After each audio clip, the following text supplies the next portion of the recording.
Hello student आज এই ভিডিওটোত আমি ক্লাস 3 অসম জাতীয় বিদ্যালয়ৰ অসমীয়াৰ পাঠ 8 সৰু বস্তু এই চেপ্টাৰটোৰ প্ৰশ্নৰ উত্তৰবোৰ আলোচনা কৰিম আৰু ইয়াৰ আগত আমি তোমালোকক পাঠ 7 লৈকে গটেখিনি প্ৰশ্নৰ উত্তৰ তোমালোকক দিছো যদি কোনোবাই সেই ভিডিওবোৰ চোৱা নাই তোমালোকে আমাৰ চেনেলত গৈ চাই লবা যদি তোমালোকে চেনেলটোত প্ৰথমবাৰৰ বাবে নতুন হোৱা তেনেহলে তোমালোকে চেনেলটো সাবস্ক্ৰাইব কৰি ৰাখিবা আৰু ভিডিওটোত এটা লাইক কৰি দিবা তেনেহলে আজিৰ ভিডিওটো আমি স্টাৰ্ট কৰিছো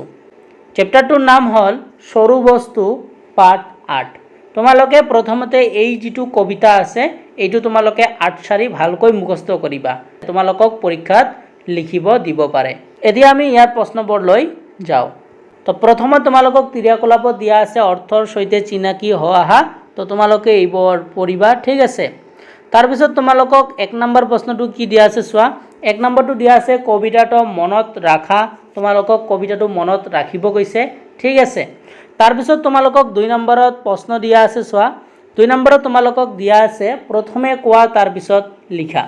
ক নম্বৰটো দিয়া আছে বহল সাগৰ কেনেকৈ ভৰি যায় খ নম্বৰটো দিয়া আছে কোন কোন বালিচাহি লগ লাগি কি সাজি দিয়ে গ নম্বৰ দিয়া আছে জগতক কিহে সৰক কৰায় আৰু ঘ নম্বৰটো দিয়া আছে ধৰাত সুখৰ লগতে আৰু কি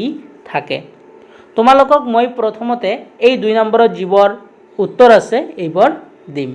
2 নম্বৰত তোমালোকক প্ৰশ্ন দিয়া আছে প্ৰথমে কোৱা তাৰ পিছত লিখা তো ইয়াৰ ক নম্বৰ প্ৰশ্ন কি দিয়া আছে চোৱা ক নম্বৰটো দিয়া আছে বহল সাগৰ কেনেকৈ ভৰি যায় তো ইয়াৰ উত্তৰটো তোমালোকে এনেদৰে লিখিবা বহল সাগৰ এটপ এটপ ডাৱৰৰ পানী পৰি ভৰি যায় তো এটপ এটপ ডাৱৰৰ পানী পৰি পৰি কি হয় এখন সাগৰ ভৰি যায়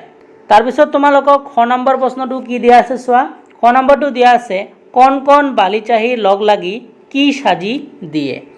তো ইয়াৰ উত্তৰটো হ'ব কোন কোন বালিচাহি লগ লাগি ধৰণী সাজি দিয়ে কি হ'ব ধৰণী সাজি দিয়ে তোমালোকে ভিডিওটো পজ কৰি লিখি লবা তাৰ পিছত তোমালোকক গ নম্বৰ প্ৰশ্নটো দিয়া আছে জগতক কিহে সৰক কৰায় তো ইয়াৰ উত্তৰটো হ'ব জগতক মৰমৰ মাত কোঠায়ে সৰক কৰায় ঠিক আছে তোমালোকে এনেদৰে লিখিবা তাৰ পিছত ঘ নম্বৰটো তোমালোকক দিয়া আছে ধৰাত সুখৰ লগতে আৰু কি থাকে ধৰা মানে পৃথিৱী তো পৃথিৱীৰ সুখৰ লগতে আৰু কি থাকে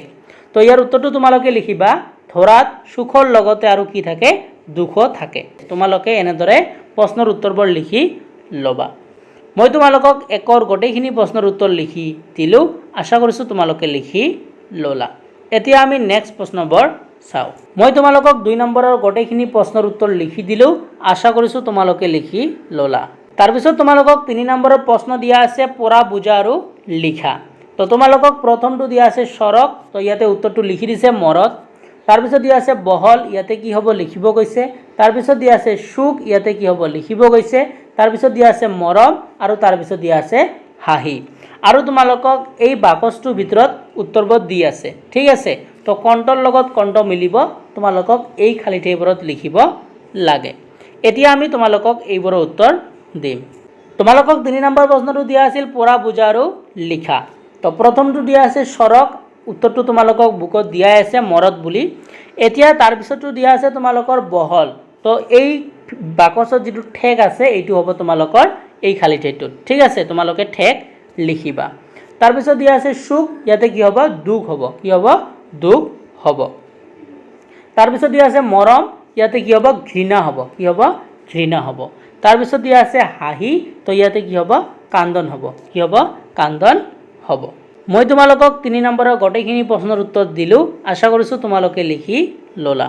এই পাঠটোৰ মই তোমালোকক গটেখিনি প্ৰশ্নৰ উত্তৰ লিখি দিলো আশা কৰিছো তোমালোকে এই প্ৰশ্নৰ উত্তৰবোৰ লিখি ললা আৰু তোমালোকে এইবোৰ ভালকৈ পঢ়িবা তোমালোকে যদি ভিডিওটো ভাল পালা তেনেহলে তোমালোকে ভিডিওটোত এটা লাইক কৰি দিবা আৰু তোমালোকে আমাৰ চেনেলটো সাবস্ক্ৰাইব কৰি ৰাখিবা আৰু যদি কোনোবাই আগৰ ভিডিওবোৰ চোৱা নাই তোমালোকে আমাৰ চেনেলত গৈ ভিডিওবোৰ চাই লবা তেনেহলে আজিৰ ভিডিওটো সৰ্জনে তোমালোকক ধন্যবাদ জনাইছো।